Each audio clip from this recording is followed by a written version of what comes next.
আমি তোমাকে বলেছি না যে আমার পেছনে পড়ো না, তাহলে কেন শুনছো না? ময়ঙ্কের মাথা ফেটে রক্ত বেরোতে থাকে আর সেই রক্তাক্ত অবস্থায় সে মাটিতে লুটিয়ে পড়ে। রিয়া, আমি তোমাকে খুব ভালোবাসি। তুমি তুমি কি আমার জীবনসঙ্গী হবে? রিয়া চুলগুলোকে কানের পেছনে সরিয়ে হাসি মুখে রোহিতের হাত থেকে গোলাপ ফুলটা নেয়। হ্যাঁ, আমারও তোমাকে খুব ভালো লাগে। যদি তুমি ওই বাংলোটা আমায় গিফট করে দাও, তাহলে আমার ফ্যামিলির এটা বিশ্বাস হয়ে যাবে যে তুমি আমায় সত্যি ভালোবাসো। আমি সত্যি বলছি। তারপর ওরা সবাই তোমায় ভরসা করবে, আমাদের বিয়েতে রাজিও হয়ে যাবে। এই কথা শুনে রিতেশ আর 1 মিনিটও অপেক্ষা না করে হ্যাঁ বলে দেয়। তুমি কি এই মুহূর্তে আমার বাড়িতে আসতে পারবে? এখন কোনো অসুবিধা হয়েছে নাকি? না না, অ্যাকচুয়ালি আমার বাবা মা এসেছেন, ওনারা তোমার সাথে দেখা করতে চান। তুমি এক্ষুনি চলে এসো।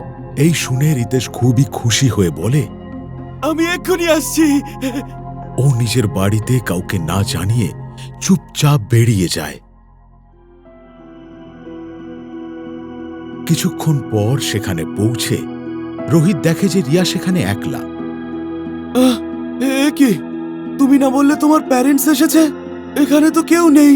রিয়া হাসি মুখে রোহিতকে বলে, ওই দেখো, তোমার জন্য সারপ্রাইজ।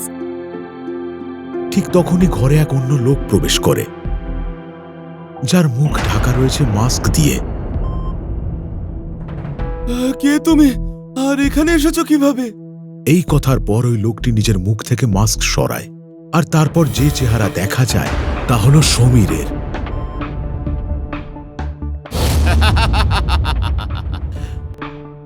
চাম্পু, তুই কি করে ভাবলি তোর মতো বোকাকে রিয়া নিজের বয়ফ্রেন্ড করবে? রিয়া, উনি এসব কি বলছেন? ও একদম ঠিকই বলছে।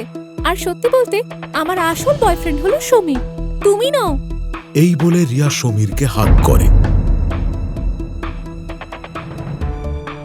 তো তুমি আমার সাথে এসব নাটক কেন করলে? এই সুন্দর বাড়িটা দেখছো, শুধু এই বাড়িটার জন্য। এই কথা শুনে রিতেশ হতভম্ব হয়ে যায়। সমীর আর আমি একে অপরকে খুব ভালোবাসি, কিন্তু আমাদের দুজনেরই ফ্যামিলি মিডল ক্লাস। আমরা এইরকম বাড়ি কখনোই অ্যাফোর্ড করতে পারতাম না। সেই জন্য এই প্ল্যানটা বানালাম আর তোমার সাথে নাটক করলাম। আমি আমার বাড়ির লোককে লুকিয়ে তোমাকে এই বাড়িটা দিয়েছি। তোমার পছন্দের সব জিনিস আমি তোমায় দিয়েছি, আর তুমি এতদিন আমার সাথে নাটক করেছো। এবার আমি প্যারেন্টসদের কি জবাব দেব? এত টেনশন নিও না, তুমি তো বাড়ি পৌঁছতেই পারবে না। তার মানে কি বলছো? এই কথা শুনে রিতেশের পায়ের তলার মাটি সরে যায়। সমীর তক্ষুনি ওর বেল্টের সাথে লাগানো চাকুটা বার করে।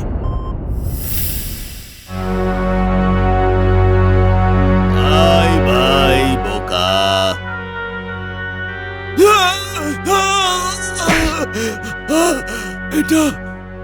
এটা তুমি ঠিক করলে না। তুমি যাওয়ার আগে আমার জীবনটা একদম পাল্টে দিয়ে গেলে। ধন্যবাদ।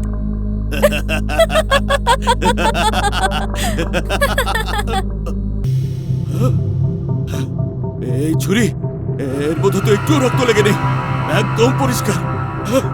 তখনই রিতেশ দাঁড়িয়ে পড়ে।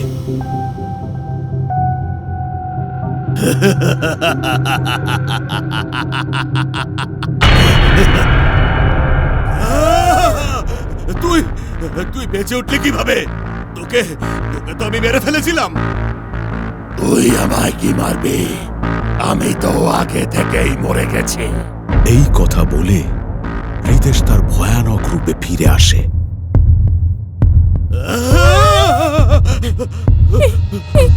কি করে সম্ভব? বলছি, যখন আমি রিয়ার কল পেয়েছিলাম যে ওর বাড়ির লোক আমার সাথে দেখা করতে চায়, তখন আমি বাড়ির থেকে আনন্দে কাউকে না বলেই বেরিয়ে যাই। তারপর আমার গাড়ি নিয়ে ওই বাংলোর উদ্দেশ্যে আমি বেরিয়ে পড়ি, যেটা আমি রিয়াকে গিফট করেছিলাম। আমি ভীষণ আনন্দে ছিলাম আর এতটাই এক্সাইটমেন্টে ছিলাম যে জোরে গাড়ি চালিয়ে যাচ্ছিলাম। তখনই সামনে দেখি উজ্জ্বল আলোর একটা হেডলাইট এগিয়ে আসছে, আর তারপরেই একটা ট্রাকের হর্ন শুনতে পাই। আমি জোরে গাড়ির স্টিয়ারিং ঘোরালাম আর ট্রাকের থেকে বেঁচে গেলাম। কিন্তু হঠাৎই গাড়ির স্টিয়ারিংটা ঘোরানোর জন্য গাড়িটা এমন ভাবে আনব্যালেন্স হয়ে যায়, জোরে একটা গাছে গিয়ে ধাক্কা মারি।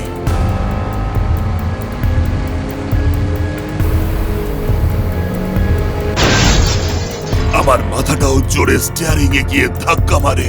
গাড়িটা এত জোরে ধাক্কা মেরেছিল যে আমার গাড়ির মোটরটাও ভেঙে উপরে উঠে যায়।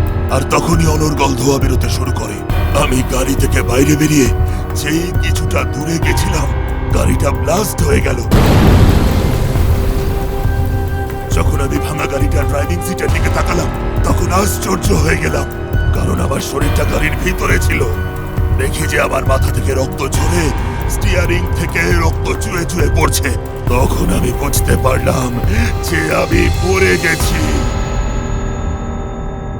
আমি তোমাকে আমার এই মর্মান্তিক ঘটনা জানাইনি যে আমি মরে গেছি, কারণ আমার বিশ্বাস ছিল যে তুমি আমাকে খুব ভালোবাসো। কিন্তু এখানে এসে আমি আমার সব ভুল বুঝতে পেরেছি। এখন আমি তোমাদের কাউকে ছাড়বো না। দুজনেই একসাথে চিৎকার করে ওঠে আর দরজার দিকে ছুটতে থাকে। রিয়া বাইরে বেরিয়ে যায়, কিন্তু সমীর দরজা অবধি পৌঁছানোর আগেই দরজা বন্ধ হয়ে যায়।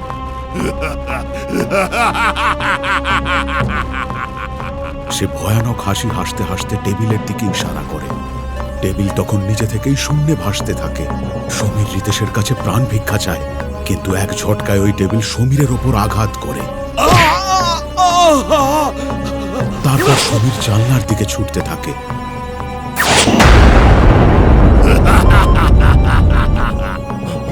রিতেশ সমীরের চুল ধরে তাকে জানালার ওপরে এত জোরে আঘাত করে যে কাঁচ ভেঙে যায় আর ওর মাথা ফেটে চৌচির হয়ে যায়।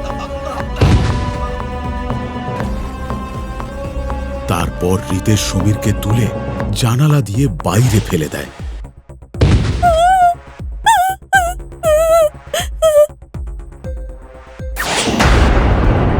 রিতেশ, রিতেশ আমাকে ক্ষমা করে দাও। আমাকে প্লিজ মেরো না, প্লিজ প্লিজ প্লিজ রিতেশ। না রিয়া, আমি তো তোমায় ভালোবাসি আর আজীবন তোমার ইচ্ছা পূরণ করে যাব।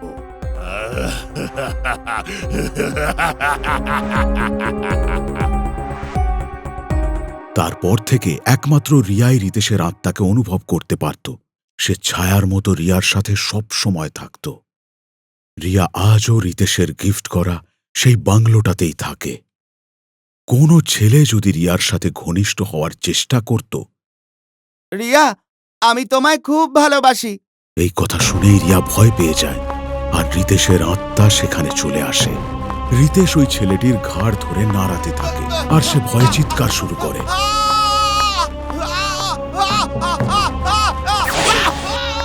রিয়া শুধু আমার, শুধুই আমার।